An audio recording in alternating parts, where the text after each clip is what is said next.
Welcome all.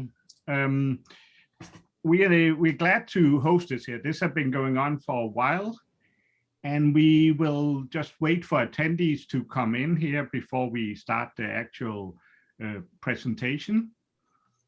So we'll just wait a few seconds. I can see attendees are now steadily coming in.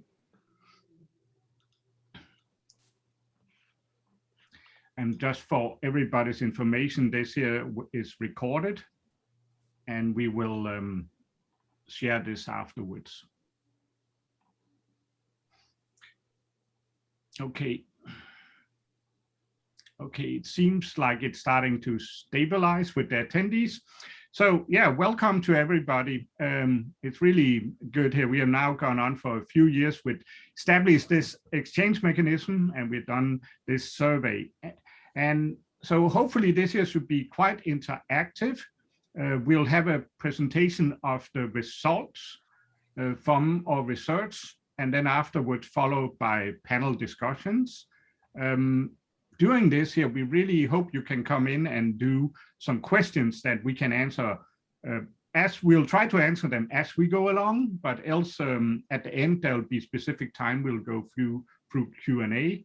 And you should even be able to chat if you want to. But with that, I will hand over to Ken that will they'll go through the initials, how we did the whole research.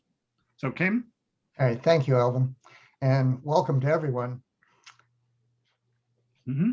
I'm going to, we are going to talk about the future of collaboration today.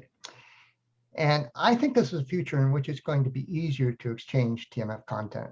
And I think that's going to make it easier to always have a TMF that will always be able to tell a complete story of the trial. And that in turn is a future in which sponsors will be able to manage trials more successfully.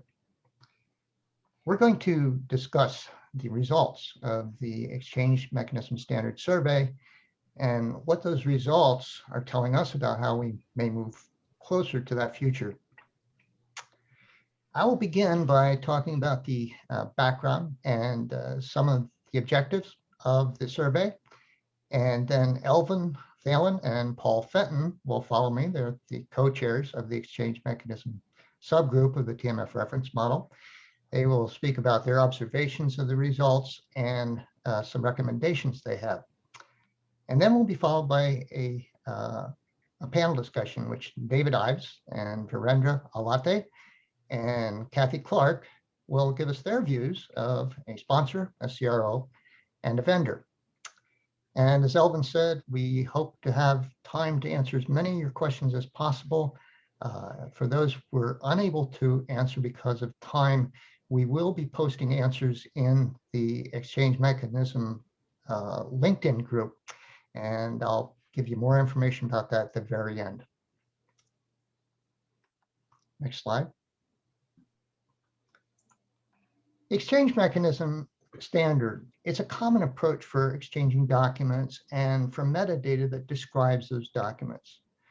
It saves time in setting up exchanges between parties, and because it becomes easier and simpler, it becomes possible to make more frequent TMF updates to keep that TMF fresh. The standard is openly available to all stakeholders of eTMF systems, as well as any other system that stores TMF information. Next slide. Now, our main goal with this survey is to increase industry-wide adoption of EMS. The results of this survey are helping us to prioritize the use cases which are most important to sponsors and CROs. And it's helping us to identify opportunities where we can collaborate across the industry to increase that adoption. Next slide. Our methodology began with our audience. We invited the TMF reference model subscribers by emailing invitations to that list. We also posted announcements to the TMF reference model and TMF exchange mechanism LinkedIn groups, as well as some other related groups. And we created an online questionnaire, which we kept open for 4 months. Next slide. The questionnaire asked the respondent for information about about their background and their status in their organizations and so on. And we ask the respondents to each select 1 to 3 use cases out of 8 that we had listed, or to enter one that's not listed. And we asked for each of these use cases, what value did they perceive for that use case to their organization? And what plans do they have to implement that use case, and what barriers might they be encountering? Next slide.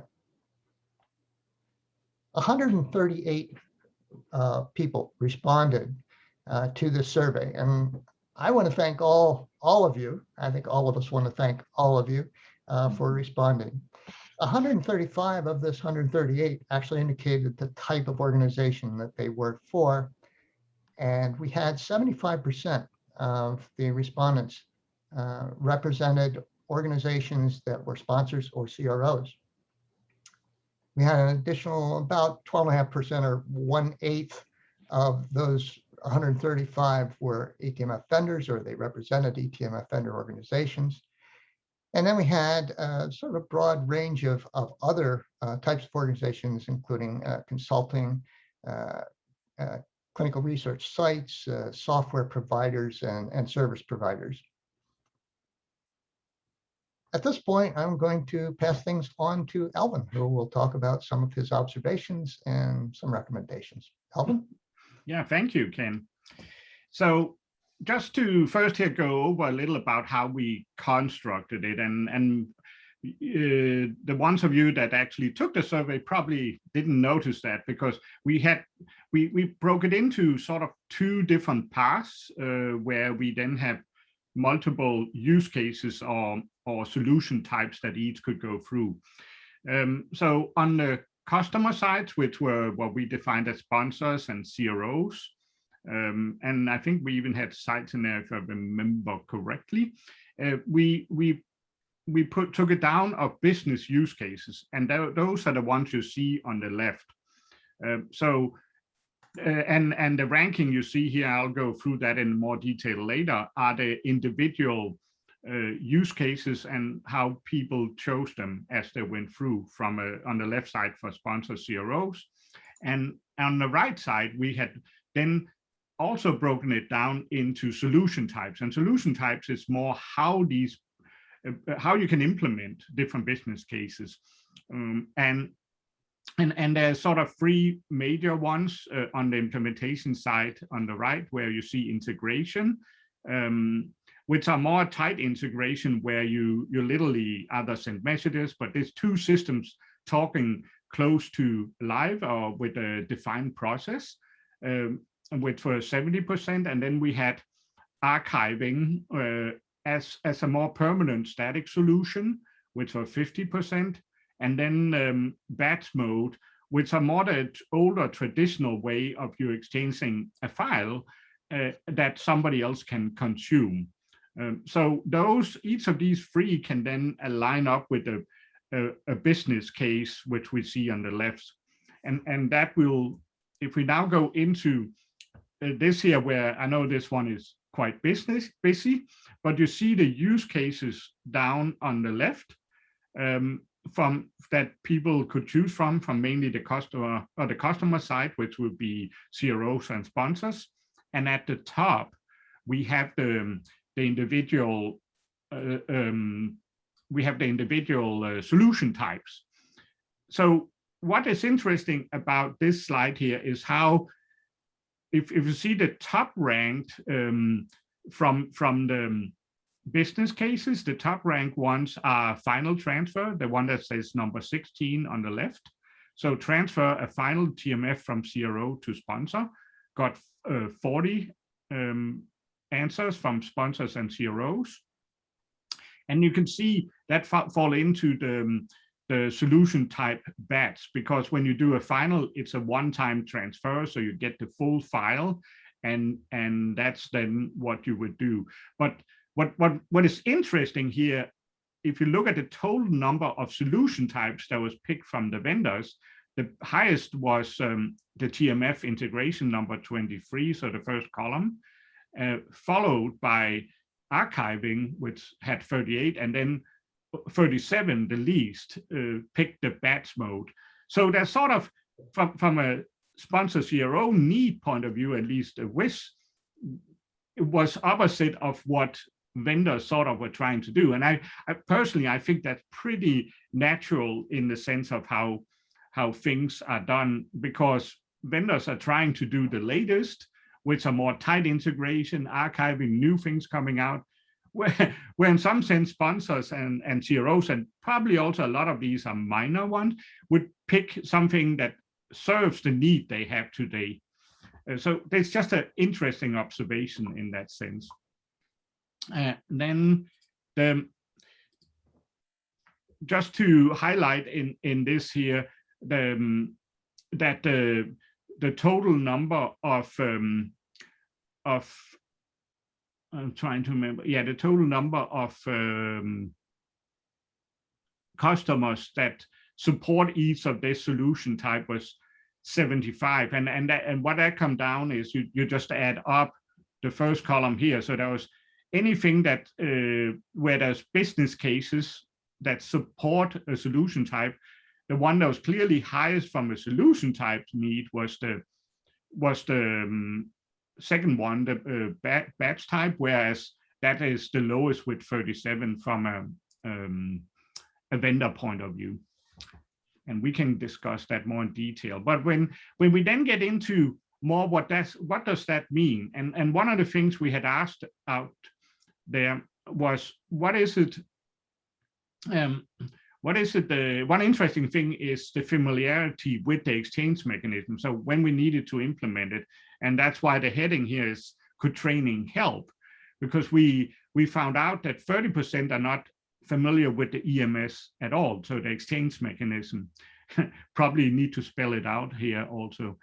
So it's literally a way of exchanging information.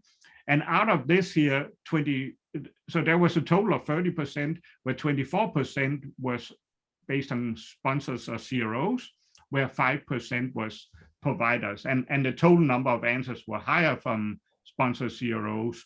But if we even break that number down a little more, you can see down on the bottom here, that is close to 50% of the sponsor answers, 30 out of 62, that had no knowledge about how the exchange mechanism worked. And generally, it is sponsors that end up driving most in the industry.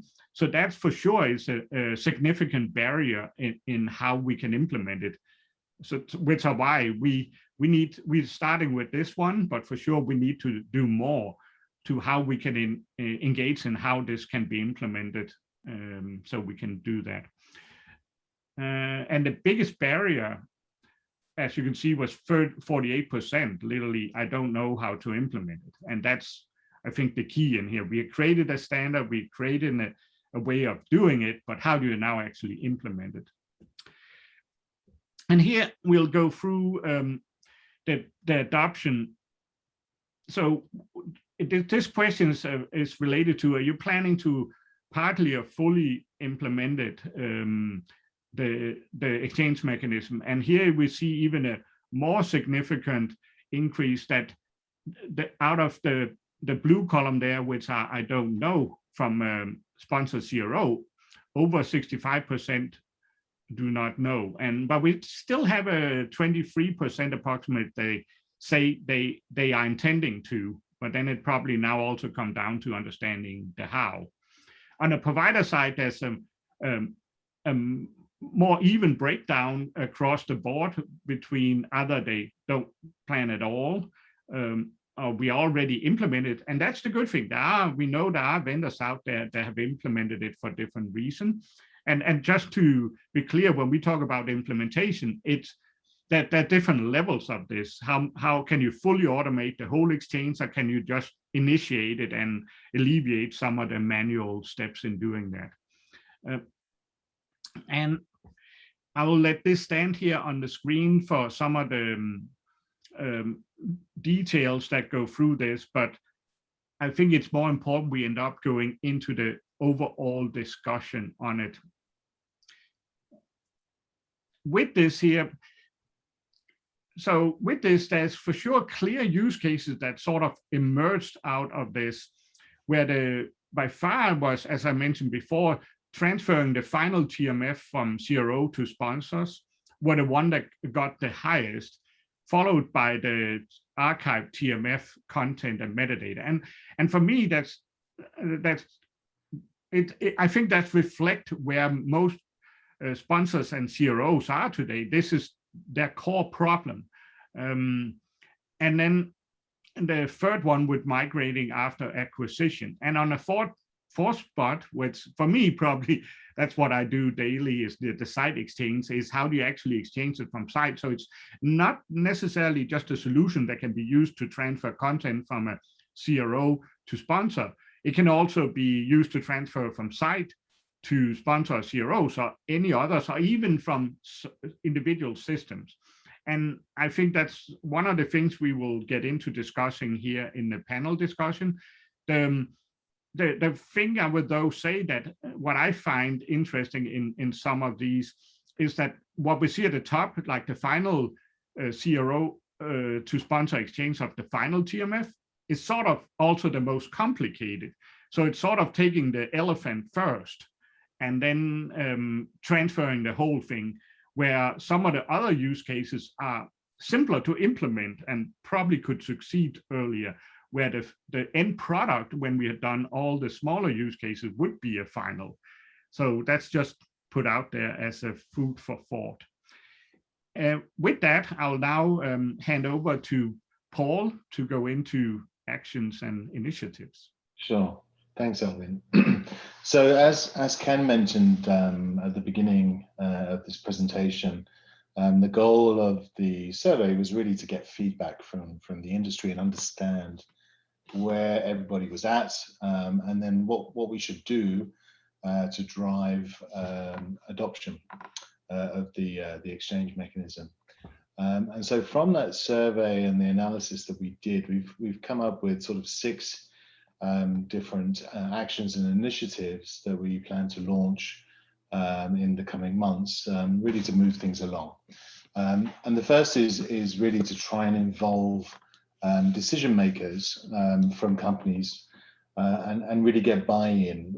Obviously we've been doing this for 2 or 3 years now, and there have been a lot of people involved in putting the standard together. But now really to sort of push it to the next step, which is implementation, we do need to have the decision makers in the vendor organizations, in the CROs, and in the sponsor organizations actively involved and kind of owning the standard and owning the implementation.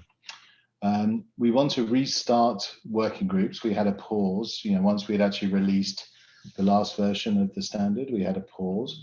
But now we're going to be organizing working groups again to sort of take this to the next level. And we also want to educate and strategize on implementation in these working groups, because we know that education is actually really important for this. A lot of people, they're kind of lost, they just don't know how to approach it. And so that, I think, is definitely an important part of our mandate. We also want to prepare integrated implementation guides for sponsors, CROs, and vendors, giving best practices and approaches that they can take to implement this standard.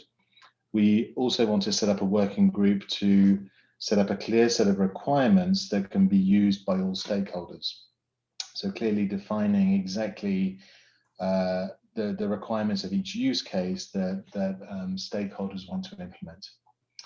We're also going to evaluate the top 5 most popular use cases and define an action plan for reviewing the standard based on those use cases. Obviously, the initial standard that we put together was a starting point. And for those of you that don't really know the standard, it's composed of primarily a series of metadata that describes all of the content that we're transferring. But maybe we're missing metadata, or maybe those metadata are not sort of sufficiently defined to meet all of the use cases that we want to cover. And so that's why we want to get a group of people to actually look at that in more detail and make some updates. And then finally, we'll assign business and vendor leads, because obviously Elvin, Ken, and myself, we can't do everything. We need other people involved to lead this as well. And so we'll look for business and vendor leads. So business leads being from CROs and sponsors, and vendors being primarily from software vendors, either in the TMF space or outside of the TMF space, to work on the implementation guides and participate in the working groups. So next slide. And so we've kind of put all of this into a roadmap. So our starting point is the current specification. And the next thing that we want to do is we want to get these leadership teams in place. So we need to go and recruit these people who are going to participate and who are going to engage with us and engage with each other, and to provide leadership and be the stakeholders for the standard. Once we've got those groups in place, we'll then start to form the working groups and identify leads for each of the working groups. And we'll basically have to start with 5 different working groups: one that's focusing on archiving, one that's focusing on transfers, one that's focusing on indexing, one that's focusing on the sponsor site exchange environment, and then finally one that's focusing on the overall requirements and collating all of those requirements. We'll then, from those groups, produce the guides and the requirements, as well as an updated specification, so probably version 2. And the overall outcome that we hope to achieve with this is that there's solution development that happens within the vendor organizations, and more importantly, industry adoption, that we actually start using this standard and benefiting from it. So with that, I'm going to pass it back to Elvin and kick off the panel discussion. Yes, we'll go into panel discussion, and I don't know if we have the additional people we have brought in, where we each represent the individual. Dave coming from sponsor, Cathy coming from a vendor, and Miranda coming from a CRO. So it's really good that we could get really good representation that can initiate this whole discussion. And with this, what we'll do here is kick off a polling question to everybody. So I will just launch this poll here, and you should be able to see this at the moment. And we'll just wait for a few answers coming in. They're steadily coming in here now. That's good. And we'll use that as a background for the first discussion. It's interesting, it's steadily coming up there. We'll just give it a few more seconds. Okay, it seems like it's leveling off. Okay, so I'll end the poll now. And we should be able to see the results. So yeah, I'll put it out there. What do you think here with the implementation timeframes and what the background are, where we see 41% don't know. And I think that reflecting what we have seen, and 7% out of that says, what is the EMS? And I think that's truly reflecting. We're close to 50% there. If there's either saying don't know, or don't know what the exchange mechanism is. And on top of that, there's 7% that have no plan to implementing. But so then just sorry, we can't actually see the results on screen. Oh, you can't? There's another button. I mean, luckily you're explaining which each of the there we go. Just let me know. This is the first time I'm running this webinar type here and then doing it. There was an extra button. I thought it was enough just ending it. I had to share it too. So that's interesting. So I think the results of the poll are definitely reflective of what we saw in the survey, right? That people they're still kind of not sure exactly how to go about implementing this or when they're going to implement it. Yeah, but we do have 14%. 4 people have implemented it. That's great. Yeah. So I think just putting it out to the panelists how you have experienced this. Comments?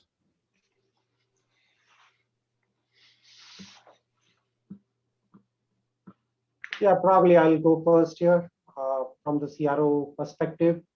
Uh, we have started to kind of see some demand for exchange mechanism standards, particularly this year. In last, I would say in last 3 months, we have at least 2 requests where the sponsor insisted that they would like to receive content not with our traditional export, but the way we used to provide, but in a exchange mechanism standard export. I would say that that's the starting point. We are not really seeing it across all our sponsors or all our requests that we receive for exports.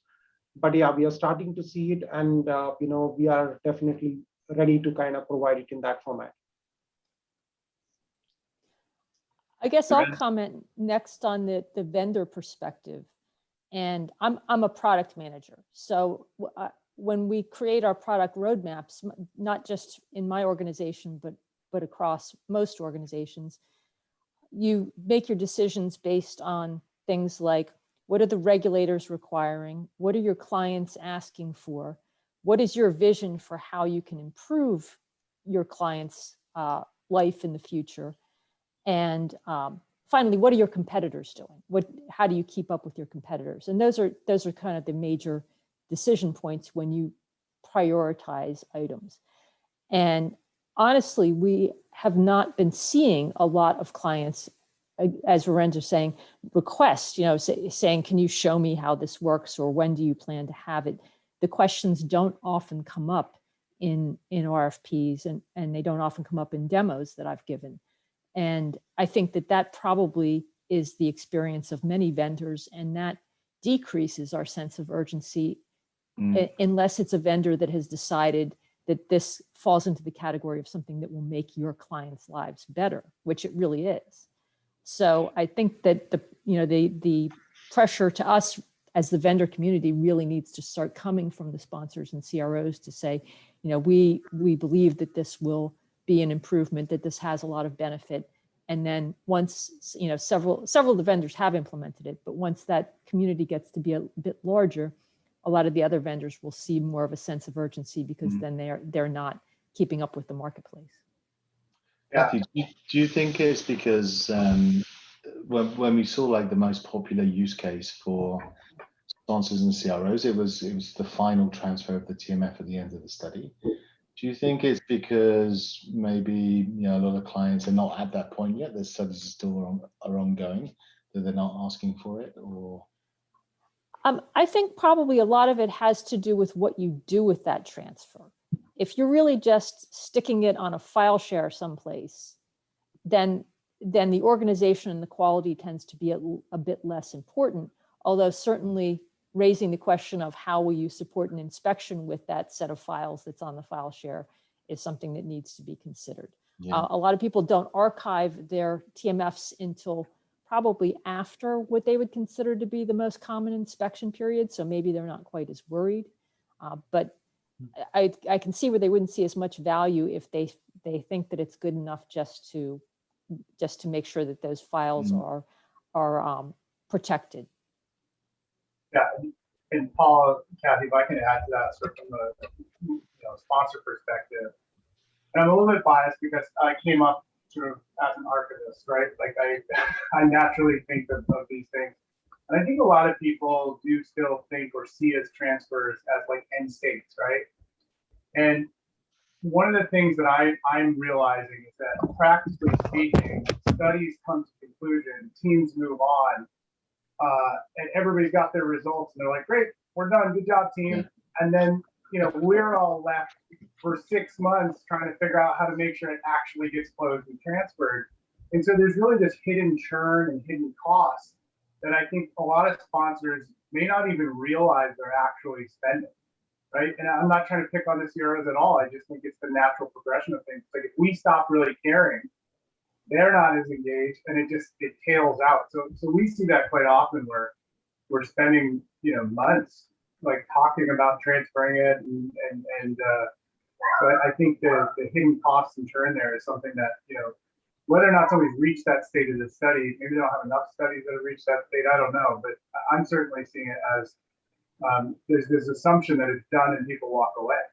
And it's you know, if we're talking about this just in the context of end state, it's really not the case, and it's still quite a lot of work to do these things. So.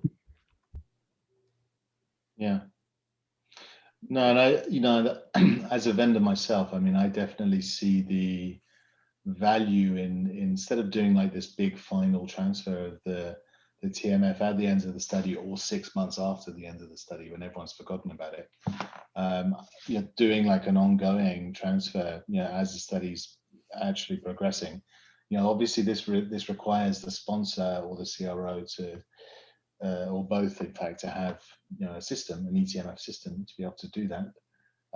But if they have, I think that there's actually a lot of value in doing periodic transfers, you know, monthly, weekly, could even be in real time potentially, of final content. I think that there's definitely a ton of benefits there, especially around oversight and even sort of, you know, supporting inspections for studies that are ongoing. Yeah, and I think as part of, even before this webinar started, I think there was a few of the panelists here that discussed about speaking French and using Google Translate in the process of using French. And to many extent, think about that's what the exchange mechanism is. The intent is a way to actually have two different organizations to talk. So there's a technical component we're trying to align with, the XML. And then there's the TMF reference model language. So I personally, I compare it to using English as the common language, where most of us individually maybe have different native languages, but the reason we can communicate and we actually can work together is because we speak English and actually use our ears and mouths, which are the technical way of doing it, where today we could not think about living without being able, we couldn't operate without speaking English. And without the exchange mechanism, honestly, I don't think we can really collaborate, which are why we just do it at the end of the process, or everything else go out there. So I think that at least that's the way I look at it in that sense. And I put it out, maybe even on the sponsor side, how often when you select a system, do you actually think the integration component is a key part? Is that when you do the RFP, is that a thing you put out there beyond saying, hey, you must have APIs?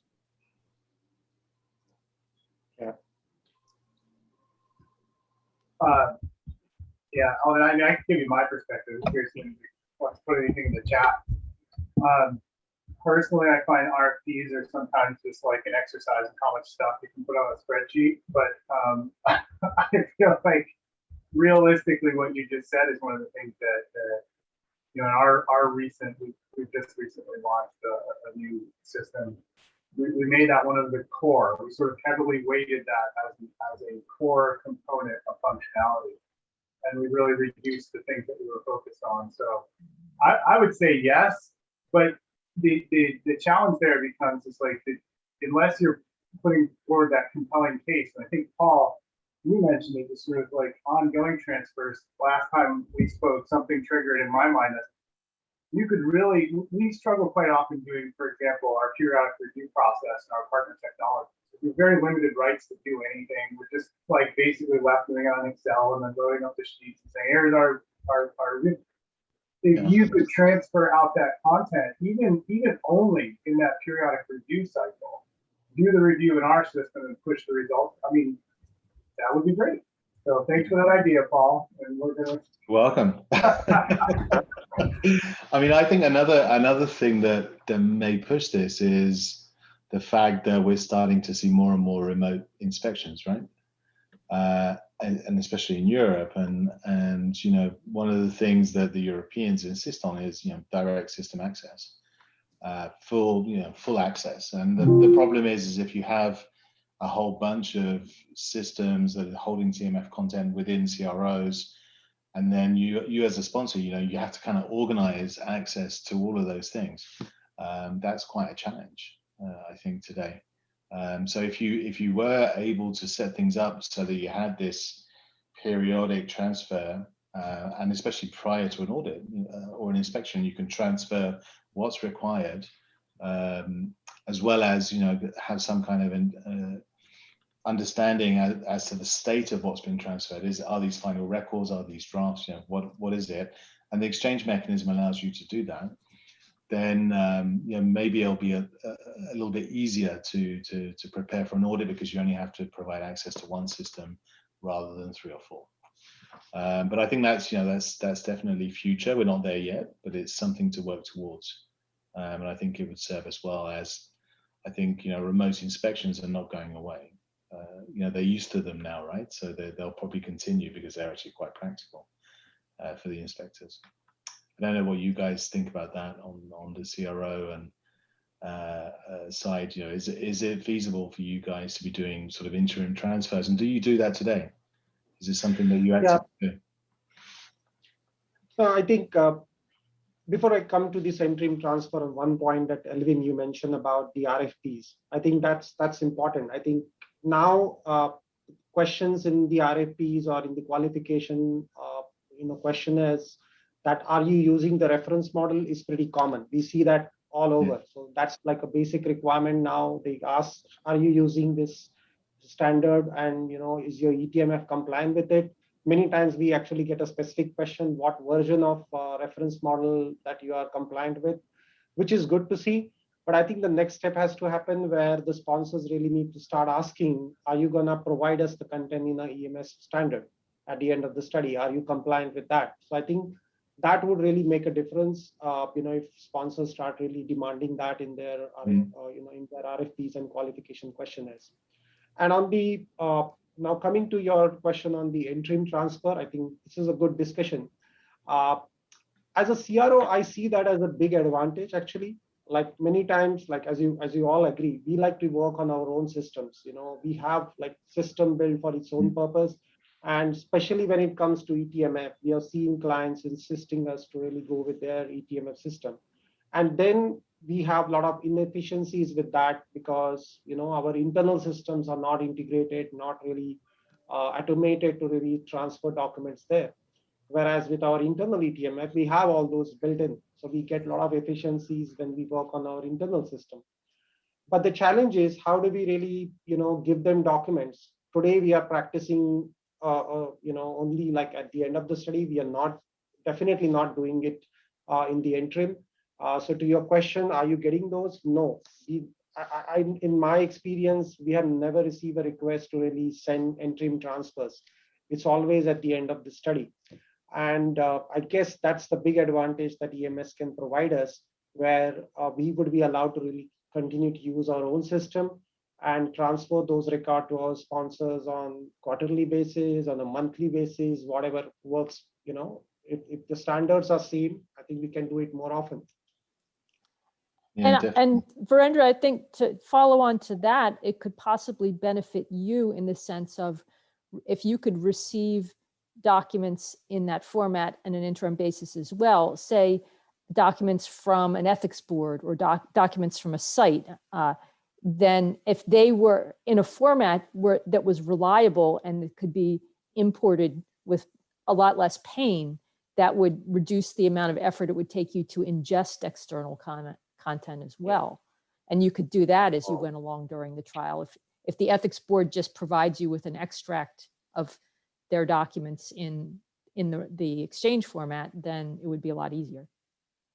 Yeah, that's today our basic challenge, I would say. Like, we could integrate all our internal systems and we can get documents from there, but getting document from site is a big challenge today, especially if you don't have those automated systems, if you don't have the e-assets, and then you don't have these exchange mechanism standards. So I think, yes, I completely agree. You know, a lot of our document delays really happen for the site documents. And with this exchange mechanism, if you are able to get those documents on a periodic basis, we can really improve them. Especially with this remote monitoring where CRAs are going to site once in a year. You know, what we are seeing with COVID situation, we had to really do all this remote monitoring. That's where I think it would be really important. Yeah, and if you build an integration with a specific ethics board or a specific site portal, then you've built one. But if you get this integration working and everybody uses it, you don't have to keep integrating with every vendor's bit of technology that comes along. Yeah. And that's been an issue. That's where we have not done it, because like how many site portals you can really integrate with. But if we have one standard, then it would be much easier. Maybe this is where we can start to also look at things like Transcelerate, because obviously they're trying to develop site portal handles, right? Yeah. And that's a whole nother discussion that we probably shouldn't get into today, but something to think about. That's a good thought actually. Yeah.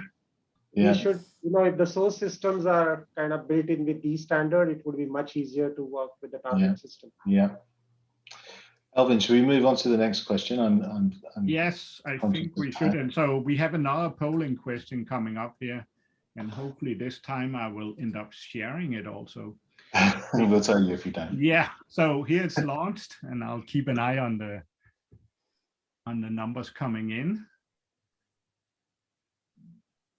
Okay, it's starting coming.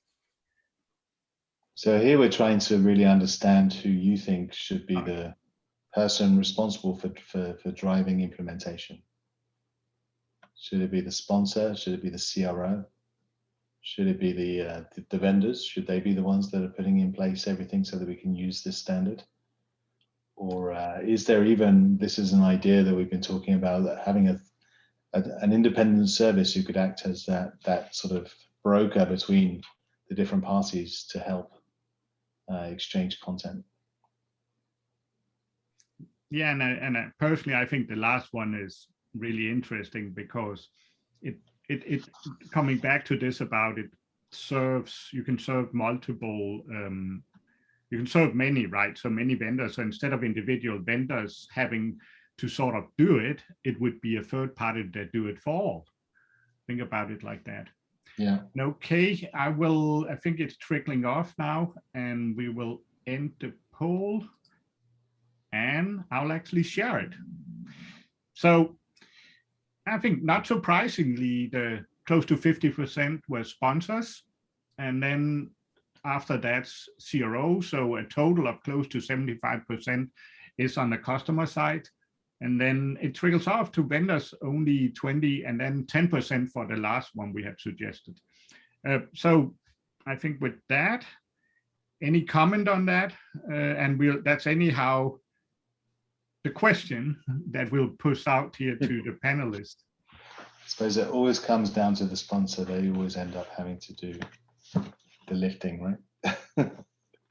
Yeah, I also think, Paul, it's like, the lifting, but then as people have already articulated, it's, vendors aren't going to, go jump and do something that the community's not asking for it. And then the other piece is, and we've started thinking about this, it's like when time of inspection comes, right, we will be the front line of explaining what we've done there, right? So I think, like, I know, Paul, we've had some discussion, for the benefit of others. We are looking at, well, what sort of processes do we need to have? Do we need an SOP? Do we need, and trying to think through the not just the technical framework, but also the procedural framework to make sure that we could stand and say, yes, like we are very confident in the results of this, and here's why. So I think it makes sense that the primary leaning here is towards the sponsor. No, I agree. I think the sponsor definitely needs to drive. And that, I suppose they're ultimately the beneficiary too, right? I mean, it's their TMF. But I do feel that there's, it's a group effort too. I think the sponsor can't do it just on their own. Like they also need the other parties to be very involved, in my opinion. And the sponsor is the one that'll request it, right? But I think that what it truly comes down to with the last two days, who will actually physically do it? Will it be sort of the vendor that will implement it, so they do that? Or could it be like this third party that actually does it for all, physically do it? Because will sponsors and CROs actually do any programming in this? if you put it that way instead. Does that make Narendra and Kathy, I think that's Yeah, to me, this is interesting that 24% of responders have said like CRO should be responsible for it, which is not incorrect, but I would say that is true if the sponsor expects CRO to keep the content archived for 25 years with them, with that CRO. If ultimately these contents are going to go to a sponsor and sponsor is going to kind of maintain it for 25 years, then really, even as a CRO, we are compliant with this EMS standard and the sponsor is not. What are we going to do with it? So we can provide that transfer, but then it's going to, as Kathy mentioned, going to remain in some network drive and it's not really going to be, any usable format. So that's where I guess, sponsors definitely need to drive the implementation of it. And as a CRO, we definitely need to support that. So I would put it that way. What are your thoughts on this, Kathy? Yeah, so there was a question that came in. What happens, as Virendra just said, if the CRO implements and the sponsor doesn't, or the other way around, the sponsor implements and the CRO doesn't, how will we achieve the standard? And my feeling is, well, you won't achieve the standard, but I still see an enormous benefit in the export being in the standard format. I've been involved in many projects that involved either transfer from a CRO to a sponsor or migration of eTMFs to new technologies. And there's often a very big data quality issue that is not realized until the migration is ongoing. So we've seen, for example, eTMFs presented to us as being completely QC'd and valid, and it turns out some of the site level documents don't include a site, so you don't know what site they're associated with. Or the documents don't all have document dates, which the sponsors require, or the inspectors require for reconstructing the trial. So these things are not in the export, and they're time consuming and difficult to reconstruct by the time the recipient even realizes they're missing. If you could even just get the export in a standard format that you could validate in some way, and that you understand what you're getting, even if you haven't implemented it, I think that there's a big benefit. So one thing that we have in the exchange mechanism, which, to your point, Kathy, allows you to validate is a schema. It's a little bit technical, but basically a schema it defines the rules for a transfer. And there are some metadata that are mandatory and others that are optional. And so, some of the things like dates and stuff are mandatory metadata. And so if those things are not provided, or they're not provided in the right format, then your validation of the exchange will fail when you run it through the schema. So we've kind of built that into the standard, and that's why we did it in XML, so that we could validate. So even if you're not able to import it as a sponsor because either you don't have a system or your system's not set up to be able to import EMS files, you can still validate it. There are ways and means of validating things, and there are like online services which allow you to do that using a schema. And so you could still validate and then hold your content almost like an archive in that EMS format, and that you have all of the metadata that you require. So I think that there's definite value, and then hopefully you eventually get a system that is compliant, or you work with your vendor to get that in place. Because I think from an inspection standpoint, there's definitely advantages of being able to have your content in an eTMF system, because the EMS covers not only the metadata and the files, but it also gives you the audit trail information and signature information and all those other things that you require to be able to pass an inspection, especially if you only have electronic records. So yeah, really important point, Kathy. Yeah, I just see that as an enormous benefit, even if everybody's not quite ready yet. Yeah. To know the quality of the file you're receiving is good. Right. And I think that part of the working groups, one of the things that we want to do is we want to look at that metadata and what's mandatory and what isn't, because maybe there are things that are not mandatory today that we think maybe should be, to be able to ensure that we can reconstruct things later on, should we import things into a system. Guys, I think I'm looking at the time. We should probably move on to the last question. Mm-hmm. Yeah, so here is just a question for discussion, no poll. So what use case other than transferring TMF content could EMS be used for? And this here is sort of not even the use cases we have on the right. I think this is truly to make it even more open than what we presented in the survey. Where do you think actually it could be done?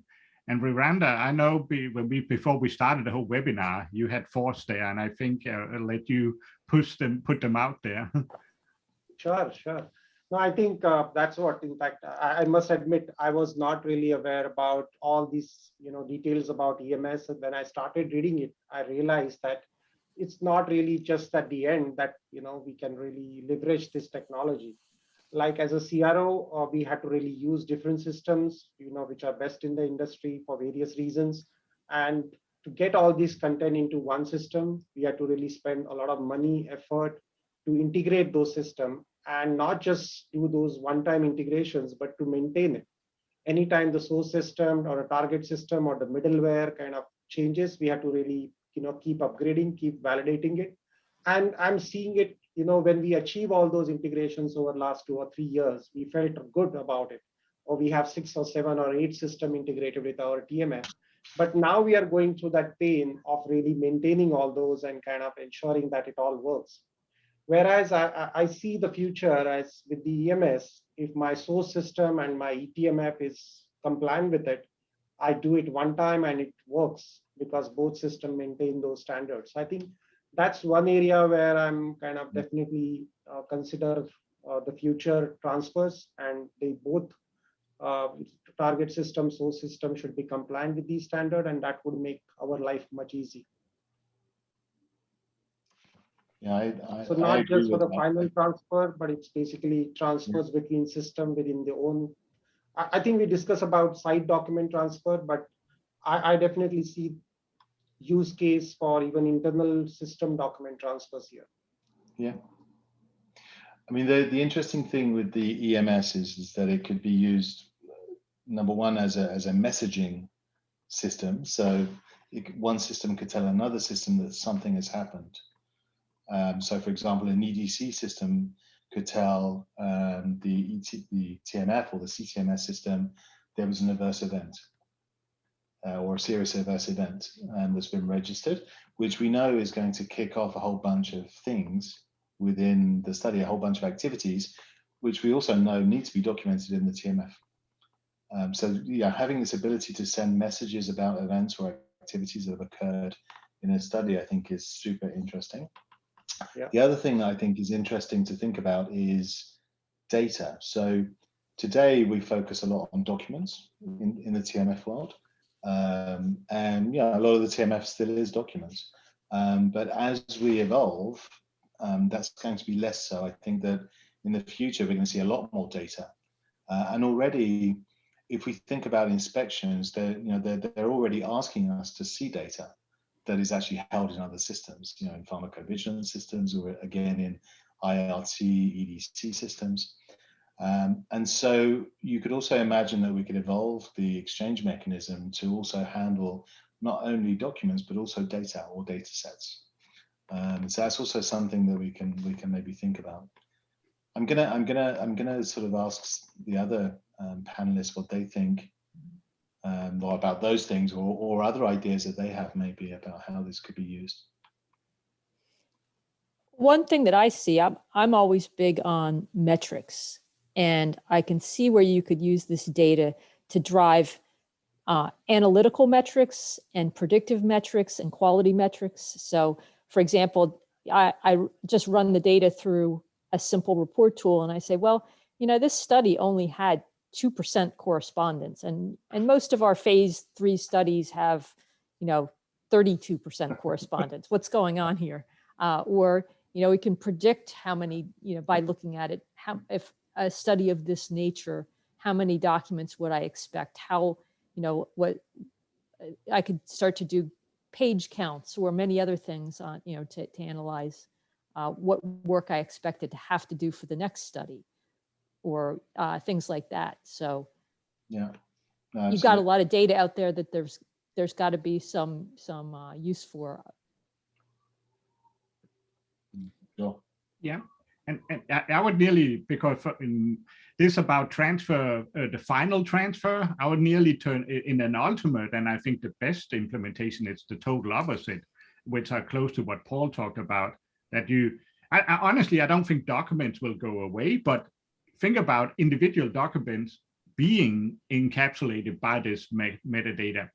That means you'll be able to automatically read, like a PI CV is already stored instead of just an individual document, but actually have the metadata about the PI and all that encapsulated. And now you can read it from the beginning. So it becomes the beginning instead of the end. And for me, that aligns totally with the new ICH guidance on quality by design, where you capture all the metadata qualified from the beginning and just can read it and use it for analytics, use it for everything as you go along, but start at the other end. Yeah. I think there's also the initiative that Transcelerate has around protocols, right? And also coming up with a set of metadata to describe protocols. Same kind of thing. It's and I would think probably more and even more break it into content within the protocol, because the protocol probably have to be broken down there in different components.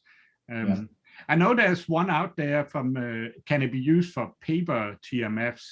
And if it's truly paper, the problem is you already started without the metadata. So you'd have to capture the metadata after the fact. So yeah, you could, but you'd then have to scan it and then add the metadata and OCI it.